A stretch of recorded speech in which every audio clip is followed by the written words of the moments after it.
Real quickly, one part that was not mentioned in episode 3 is that as she's on the balcony, the palace visionary finally comes forward and tells her that he has had a vision. She's just in no mood to hear any visions or anything because of the way she's feeling right now. He then tells her, well, then you'll never get the iron sword back. Do you want to hear the words of wisdom? How you get the throne of swords once and for all, or not? She very quietly turns slowly, looking down with much despair and sadness, and is very reluctant to hear what he has to say, but allows him to speak. He tells her that though she did well in conquering that which was rightfully hers, it was not the right time, that she should have waited a little bit longer, and perhaps he would have had the vision back that time, and she is to, like before when she was with her first husband Drogo, look for a comet. But this is not just any ordinary red comet. The red comet will still show that she gets to rule again. But he tells her, look closer and see what you see. Perhaps if you see a small blue comet following close behind the red, even if it should go within the red comet, there is much symbolism here, for it'll be one not of any kingdom ever known and throughout the world known here. And he will be cast out by his world through a catastrophic event to which he cannot prevent. Though he saves many of his kind, he will come upon the shores and she will make a great discovery. She will come to see that by the blue comet going within the red comet, this also symbolizes that she will bear this stranger from another world 3 or more children, and he will lead her to greatness. He shall be known as Dragonsphere, a male dragon who seeks the female dragon, known as the mother dragons, because the mother dragons can only seek, unlike the men of the world who chooses their mate. She, being the queen, chooses her mate, the male dragon, so and marks them at time of lovemaking and mating, that no other female may claim this one. She looks up with hope in her eyes, with a slight smile forming. Can this be true? Would I lie to a queen? She knows that, of course, a visionary won't, because he's very wise. She wipes the tears from her eyes, of course, and seems very interested in this, and he tells her, you have to remain pure and true in heart, because, again, making the wrong decisions, as you did by having the Dothraki go with you to King's Landing, will be your unknown undoing, and you will be lost through the pages of time, never having in greatness, and you'll never sit on this throne either. This is something she doesn't want to deal with or bear, because it was bad enough that she didn't get to have the Iron Throne of Swords. How could she bear being disgraced and being thrown off the Pyramid Palace throne as well? So she takes the advice of the visionary and asks what she must do, and he tells her, you cannot sleep, even if you're lonely, with any known man for certain gratifications or comforts. You must be celibate for the one that is to be truly your mate. He will come to you with no land and title, but you will come to accept him because he does not want anything of yours either. You will find this as much of an attraction because from his vision, this one here is only wanting the love of the female dragon's heart and nothing more. This also will become an attraction. Great will be the attraction between you and this other who is not of the world, and he will be the victor for many victories. And once you have the Iron Throne, you will never ever be removed again, so long as the male dragon does not disgrace you or do something that would be used as leverage against you to get you off the Throne of Swords. But it'll be your responsibility to train this dragon, who can never go back to his world, of the customs and traditions and the laws, so that he can be groomed to convert him to your faith in time. She accepts this, and so therefore she makes celibacy, to which she has a Sandi who's standing nearby write this down. This, of course, does. The knight then appears to Daenerys and makes an inquiry to see if she would be receptive of his past feelings and experiences to her. My queen, how are you doing today? I am doing fine. And is there something that you want? Well, I was just thinking that since you are back, perhaps now would be a good time to maybe pick up where we left off. I'm not in the mood for this, and you should know your place. Though we did part, and I broke it off with you, to conquer what was rightfully mine. I am not in a position to give you what you seek. Oh, may I inquire why? I'm right now in a time of mourning. Though you have been very good to me and have shown me much physical love and affections, I have a new path. I cannot go into this yet, but I, for right now, am in a loss and mourning of what was once a great victory, now a loss. Soon, if all goes well, I shall reveal a form of revelation that has been revealed to me. But until then, I am not interested in any of your affections right now, and I don't know when I will be. Therefore, I would appreciate it if you would not approach me in such ways, because I am not ready for this, if and when I am ready. And should I decide that you are to show me a continued physical love and feelings, I will summon you. Are we clear? Yes, my queen. My apologies if I was too forward. It is okay, but this is not the right time, nor would it be considered proper. I hope you understand. This is my decision, and once I make a decision, it is final. You are right, my queen. I would only ask that you would forgive me. I will go ahead and forgive you for right now, but I need my time of solitude and meditation. I understand. I guess I will then go ahead and take my leave, and will wait till you're in a better mood. Yes, I will probably be in a better mood, but that does not mean I may or may not change my mind about your feelings, because certain things have come up which I'm not ready to reveal yet. But as I said, in time, I may be revealing something that has been a type of revelation for myself, and all may know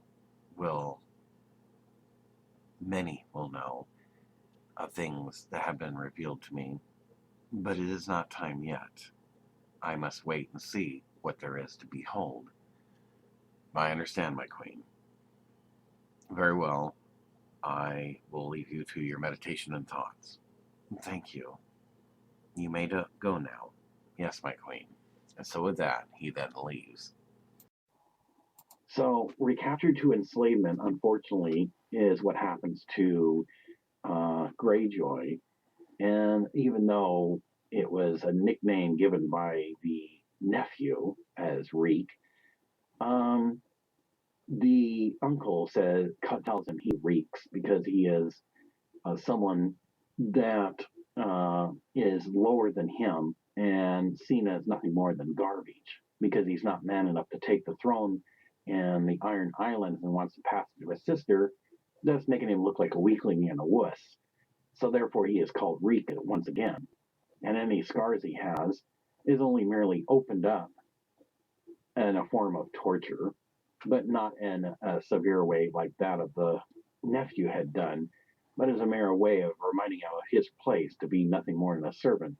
He is not a prince, and he is a coward because he would not take the throne that was supposed to be his in the Iron Islands, and therefore is not man enough to be anybody of royalty. Such disgrace and humiliation.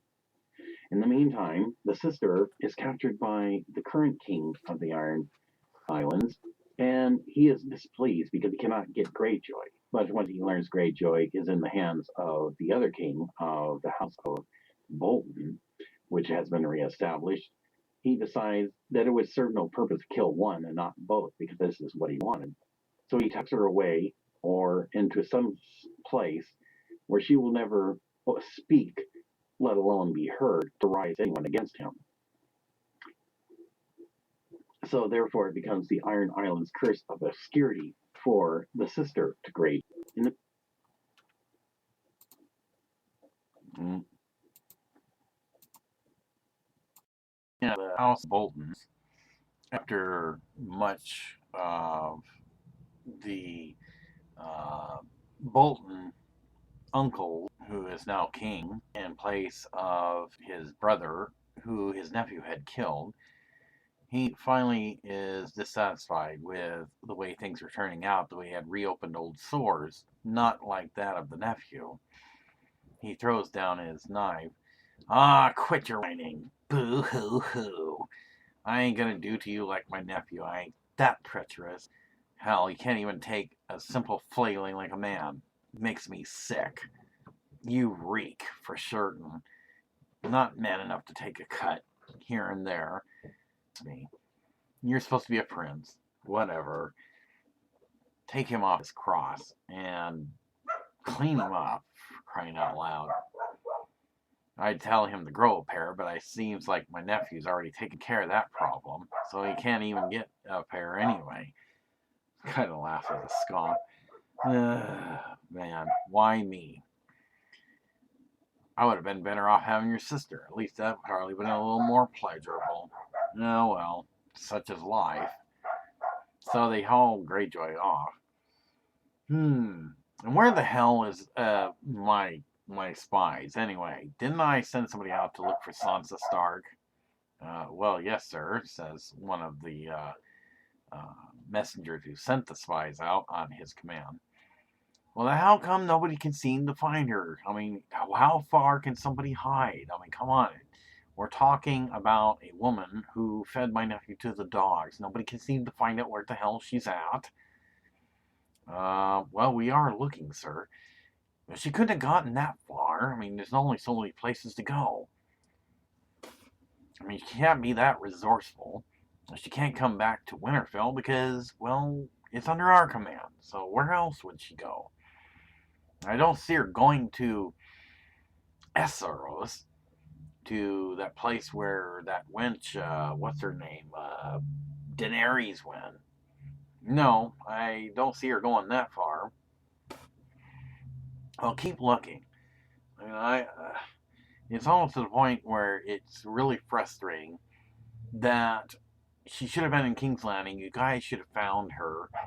At least the spies should have. And what they do? Let her slip through their fingers? Man, things are just not going well at all.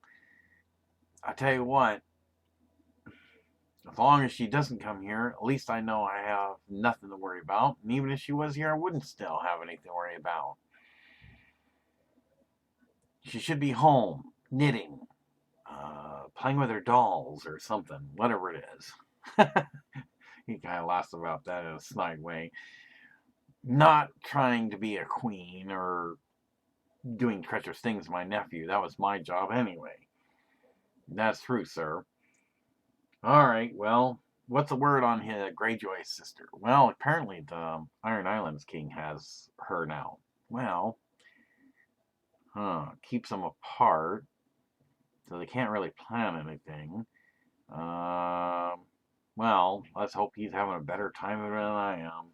So he finally walks off back to his area of the palace. Well, I'm not happy with the fact that I don't have Greyjoy here. It would have been much simpler to have both your heads. But I just learned that it seems King Bolton, who has much been a help in dethroning Daenerys, Stormborn of the House Targaryen, has your brother. This should be interesting. Will he do the same to him as your nephew? He better not. Or what? You're gonna go and attack him? Not hardly, because you're my prisoner, remember? You're not going anywhere. And he thinks about it for a moment. The only reason I don't have your head right now is because I don't have Greyjoy, so I can have both your heads. Fortunately, in some cases, you might want to thank Bolton for having your brother, because then it wouldn't seem to serve a purpose to kill just you and not your brother at the same time. However, he thinks again, I have other plans for you. So, here's the way it's going to work. You're never going to speak again. You're never going to rise. Hardly anyone's going to know you're going to exist.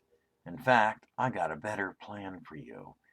Cursed be the day that you thought you were going to be queen of the Iron Islands. And, well, your brother, I'm sure he's already be taken back that which his King Bolton's nephew once called him Reek because he wasn't man enough to keep the throne for himself. Unless this was your own idea that you should be queen. No, he thought I should be queen. Well, that shows he's not very manly. Not much of a man at all. Well, nevertheless, you're not going to be going anywhere, except into obscurity. That shall be your curse. Take her away and lock her in a dungeon. And perhaps we might remember to feed her, but I don't want her to lose too much weight. Might want to have her around for some amusement and other pleasures that I've yet to think of. Yes, my king, we will go ahead and ask her and don't touch her. That's my job. Yes, your majesty. So they take her away and lock her into a dungeon. That should take care of that problem. Now I'm the king of the Iron Islands, unless anybody else has any challenges. Good. I guess that takes care of that problem once and for all. As construction continues for the Seven's temple to be rebuilt, they all discuss of the actions that were taken by the Queen Mother, who had at the time been crowned for the throne, to Daenerys Stormborn taking the throne once she had invaded the King's Landing. At the same time, Lady Tyrell and the Kingslayer are also present. We cannot try the Queen Mother for the crimes that were committed against the faith of the seven priests and against Lady Tyrell's daughter. And Lady Tyrell doesn't seem too happy about this. And why the hell not? It was my daughter that was killed in there, and my son, because she is under protection. Remember, the new King Lannis relative even made this clear when he allowed her her final respective command before she was dethroned. That as long as Daenerys Stormborn cannot sit on the throne, she was not going to allow the Queen Mother to resume the throne either. Well, at least something went right, says Lady Tyrell. But this also means, as it was also defined, that she cannot be convicted and executed. Therefore, she is exempt from this. And so that means she cannot be tried for anything? Not exactly. We can try her, and she can be sentenced, but she cannot be put to death. That is under the final command, which, unfortunately, traditions states that once put on restrictions, she is exempt from such penalties. Had such an evasion of the other forces, led by the allied leader of the new Lannis Kingdom's leader, who is now king of the House of Lannis, known as the Baratheon House, not invaded, perhaps then you would have had your justice because Daenerys Stormborn herself would have had her executed. But this did not happen once all the forces of the seven kingdoms of the known world and these strangers from beyond the known world formed such a faction that it became the greatest defeat and horror of nightmares to ever behold, like that of Daenerys Stormborn when she invaded King's Landing. Perhaps a form of abomination trial would suffice. Fine, I want this trial. It is my God's given right because my daughter had to suffer.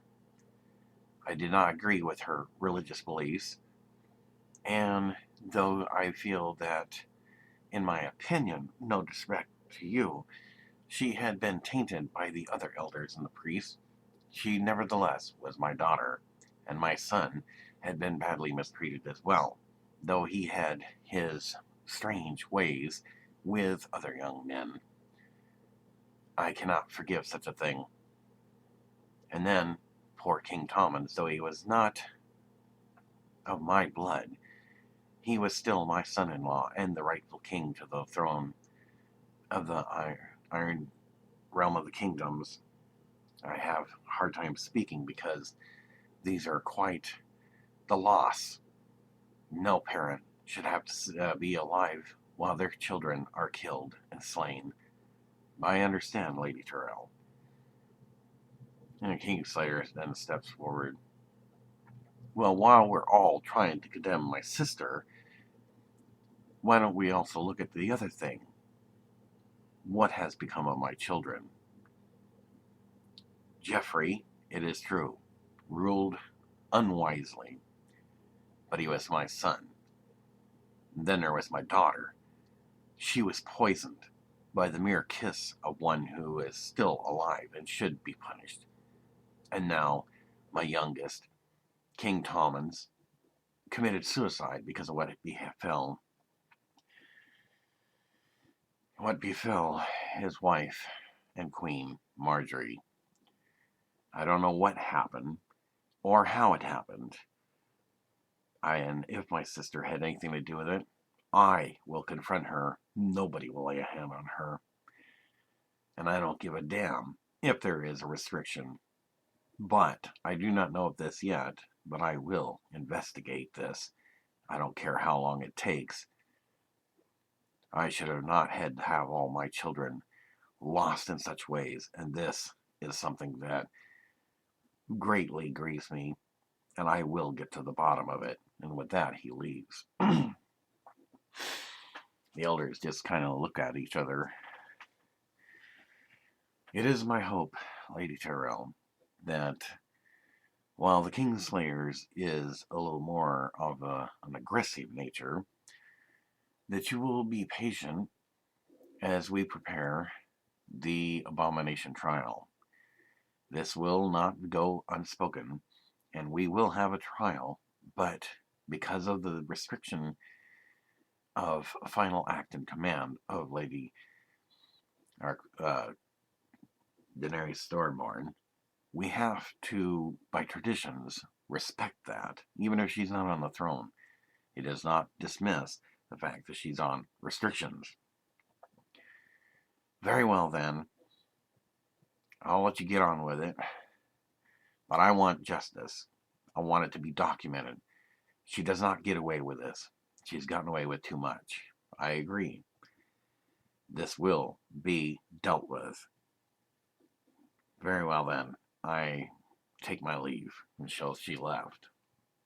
Then, petitions for an abomination trial on the former Queen Regent, who is also not long before the invasion by Queen Daenerys Targaryen of the House Targaryen,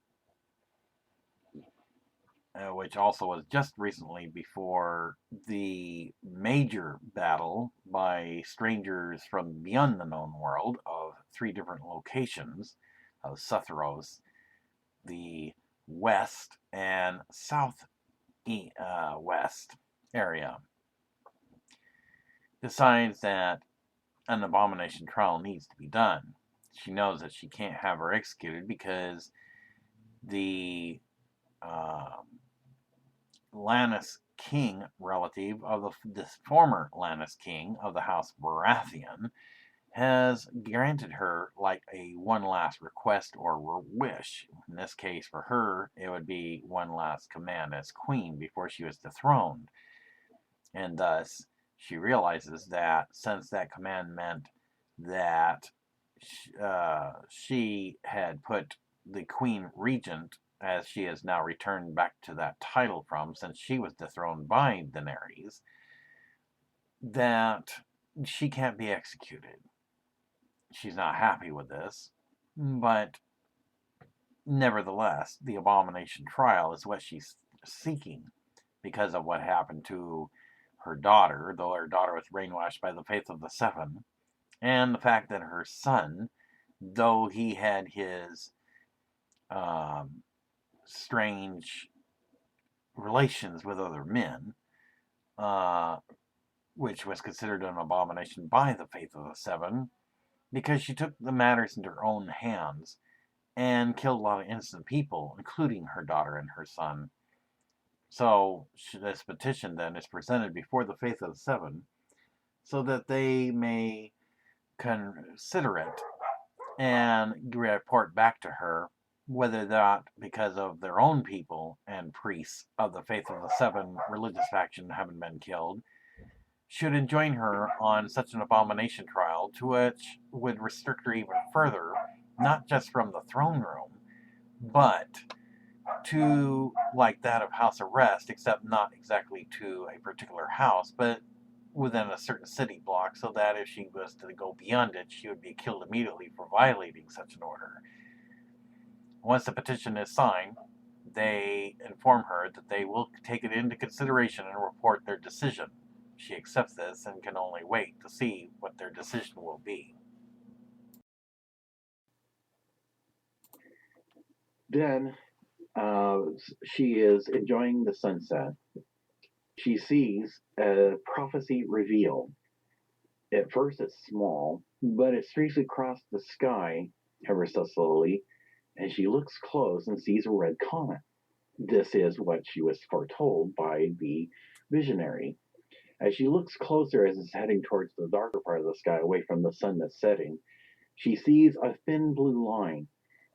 And as it goes overhead, she sees a smaller blue comet that's going upward and then disappears inside of the red comet.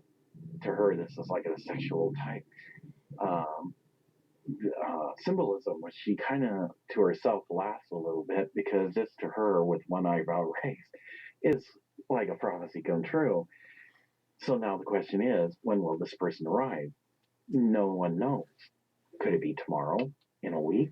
Who's to say? But the fact that the visionary had described to her what he had visioned when she was on the way back to Marine greatly delights her, because if this part can come true, so would this mysterious person that arrive in her world. She is greatly amused by this, and slowly but surely the sadness that she has in her heart now starts to dissipate. In the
My queen.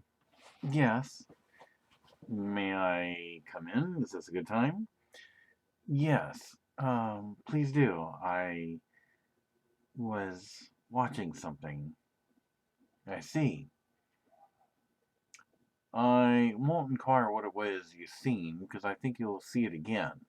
And then I will inquire about this.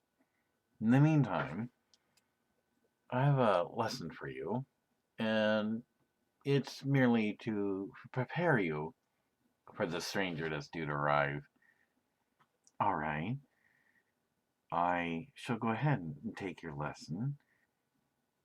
She seems a little bit interested in finding out what this is. What lesson are you going to give me? Well, you do recall that we had talked about how you admitted that you finally foreseen that you may have made a mistake. And I told you that was the first sign of being a true queen, when you can freely admit to making a mistake. Yes.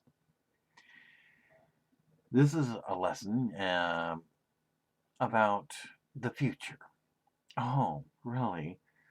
Well, you don't want to repeat the same mistake again, do you? No, I will not do that. Good. Yeah, again, you sound like a true queen. She has this big smile on her face. Well, I'm glad you have faith in me, even though I feel somewhat of at a loss, because I would probably most likely appear to other people as a failure. Really? Is this what you really think? That you really know what these people think, that they would see you as a failure? No, you're right. Good. Then you're thinking well. The lesson does not have many lessons. In fact, it's just one single lesson. In planning for the future, there's going to come a time where he will probably, with your permission, reinstate an old custom. And you're to help him along the way. Really. What? You will learn that Gotta move. you will find an old custom that you're probably not going to be ready for right away. In fact, you will tell him this. But back in the day, probably way before your time, you remember there was a king who had multiple wives. Yes, I remember something about this. Well, since there is, by your religious beliefs, though it's not the same as mine, of the fire and ice gods, of the Valyrian ways and traditions, no modesty or shame in the world, as far as your religious beliefs for the Valyrian Targaryen faith. He will probably want to do something special for you in appreciation for you converting him when the time comes, long after you're married. And it's only because you decide to break him from his modesty, which you will want to do. She has a big smile. He will turn 3 shades of red, as I said before. I feel strange telling you these things. It's something that usually your handmaid, Missandei, should tell you. Missandei, standing kind of aside, looks at the visionary with a slight smile as well. But since I am the visionary, I have to give you some information as best as I can, though this is not easy for me. It's okay. You're doing well. Well, good. I'm glad you also have faith in me. She kind of looks over at Missandei as he's clearing his throat, and they both seem to almost want to laugh, but they don't say anything. Poor old guy. There will be a time where you will want to have sisters.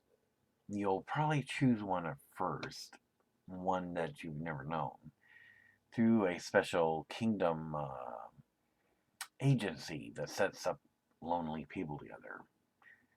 The other, I can't tell you because she's one that you will know who is you will be very close to. And if you're not close to her now, you will be close to her anyway. She's due to have some great sadness. So, when that time comes, she will have a time of mourning for a big loss.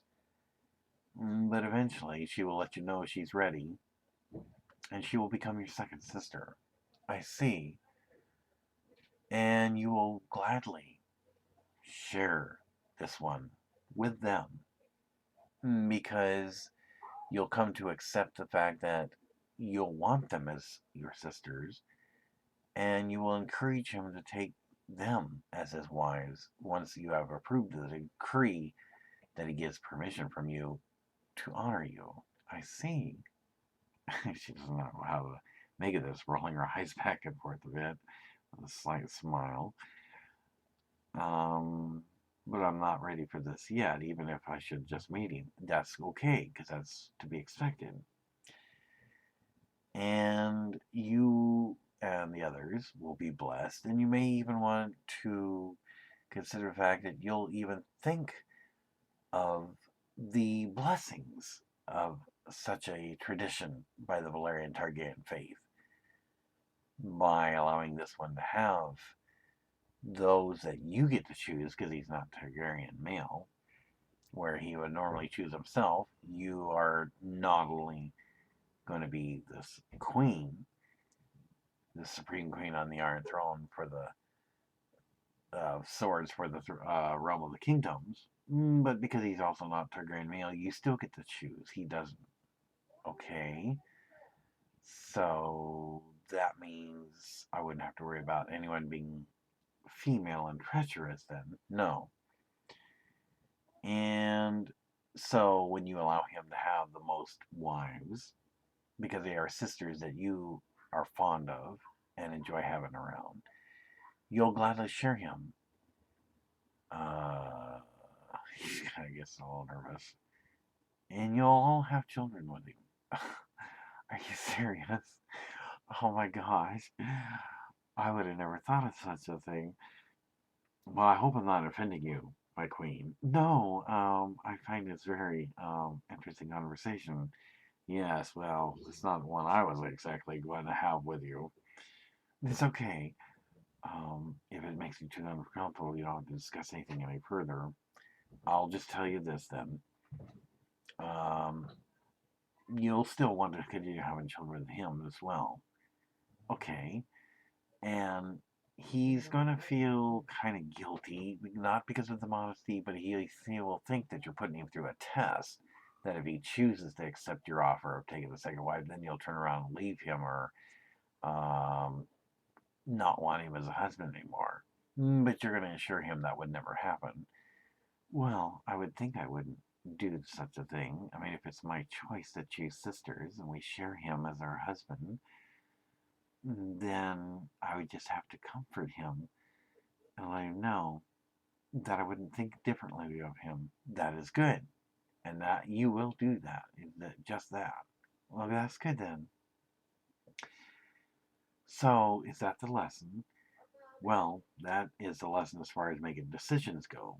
The choices you will make is that you will first get him into the field once you groom him and teach him all the laws and traditions and customs that he needs to know, and give him a chance to train others using human skills that the most common enemy that you would think of would not expect. This would be greatly delightful to you because you will never have seen such skills that he can give you because he's not like any man of your world. And his skills will not be expected by the common enemy either. And great will be your victories because of the gift of knowledge of other weapons, like your catapults, but much greater even that. He won't get rid of yours because he'll see yours as valuable as well, but he'll greatly enhance them with ones of his world and design. I like the sound of this.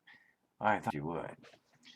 And the lesson then, of course, would conclude that once he has proven himself by doing a special march display for your approval when training of the ones that you choose to serve in a new army, which would be known as the Dragonsphere army, for the male dragon, though you be the stronger female dragon, mother dragon, symbolically speaking, that you will then decide to reward him with a command.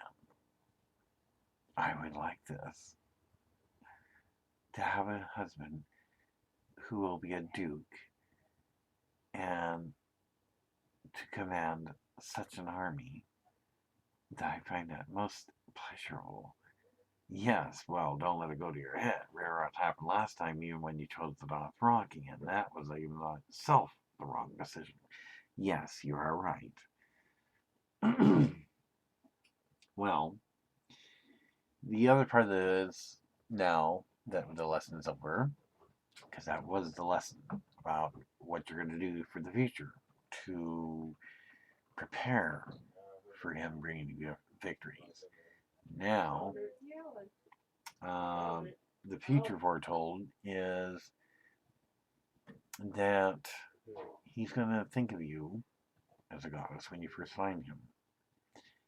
And he's going to treat you to something that I can only gather is something called honeymoon, but I don't know what this is. It's not something that we would practice. This is probably a human type custom or tradition that you're going to take great pleasure in as much as you will his proposing to you, giving you things that are symbolical in nature, that his being naive, he won't realize he's giving you much power tenfold through the things that he gives you.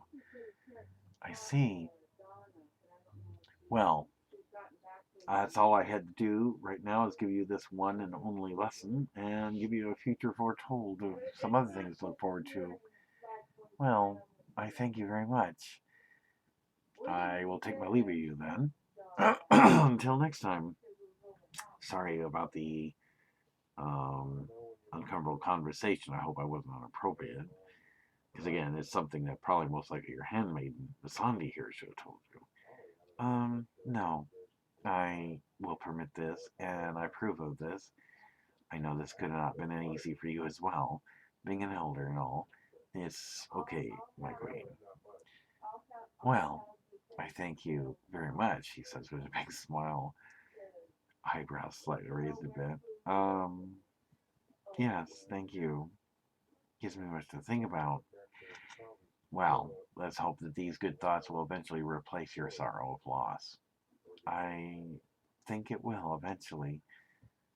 All right then. Well, you have a good night, my queen. Good night, visionary lord. And so with that, he finally takes his leave, and she and Masani look at each other with a big smile.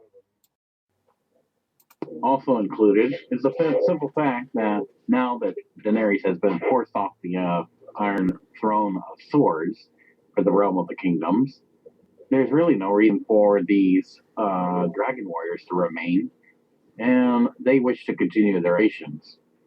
So they get introduced by this Sutharos explorer who is a trained assassin, and he too feels that anything that's going on here in this world, since they have now proven to their best abilities that the world isn't exactly flat, but they didn't get to really explore everything. And now that they started new trade for spices and other things with Westeros and Essos, that there's really no reason for them to stick around, because anything that's going on as far as politics and royalty is not their business. And it's best to let them handle their own royal affairs. So he invites the five dragon warrior commanders and all their armies to swing through Essos and go through the crossing of this other sea location into Sutharos. And so this will be the last time they will have their appearance. In the meantime, while they are making their way through Essos to go across the seas to Sethros with the 5 dragon warrior commanders and all their armies, a great multitude, as guests of the trained assassin and his followers from Sethros. The other king from the Three Towers Castle decides that, well, there's nothing for him to do, and he has his own affairs to take care of in his kingdom. So he bids everyone farewell, and therefore that just leaves the Lannis kingdom relative remaining at King's Landing, at least for right now. So he takes his leave. Now, of course, the Lady Martell doesn't want to do any introductions of the cousin to former King Tommen who committed suicide because former Queen Marjorie got blown up in the temple before it started being reconstructed. So she will wait until the cousin to former King Lannis of the Lannis Kingdom finally takes his leave. And so thus ends the episode 4 of Game of Thrones. As the dragon warriors, led by 5 commanders, one of the 5 being the general commander, and the 20,000 for each of them, are heading off to Essos, to where they will eventually swing then to the south, so that they cross into Sethros and then beyond that of the known world. The Lannis King then comes up with a gift to the special assassins from Sethros. I'm sorry we didn't get a chance to do any trading. Well, seems you have your hands filled here.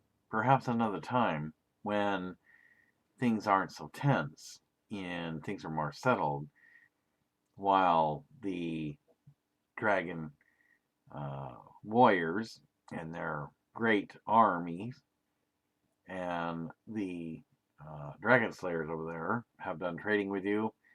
We choose to do it when it's a little more peaceful. I hope you understand. No offense. That's all right. We hope that we didn't do anything to offend you. No. We just believe that you all have affairs to get settled here. We will believe in trading when things are peaceful. Not that we can't take care of ourselves or we have anything to worry about. I understand. Well, then perhaps this will be a great gift for you. And he holds out something that's special that has a sample spices and what have you. All right, then. I accept your gift and thank you. I know we have different beliefs and cultures. We all have our gods that we believe in. Yes, well, we have ours as well. Our gods have decided that we should come back at another time when things look a little more peaceful and you're not fighting with each other for something that should be based for the strong anyway. That is true. And it is my intent to prove that I am the stronger one. Well then, perhaps, if it's meant to be, then I will see you on this iron throne of swords for the realm of the kingdom. Perhaps maybe one day you will. Well, they shake hands then, at wrist level, and they finally go their separate ways. And he goes to join the others who are leading the dragon warriors as guests to his country land, beyond that of the known world of the 7 kingdoms in the area of Sethros.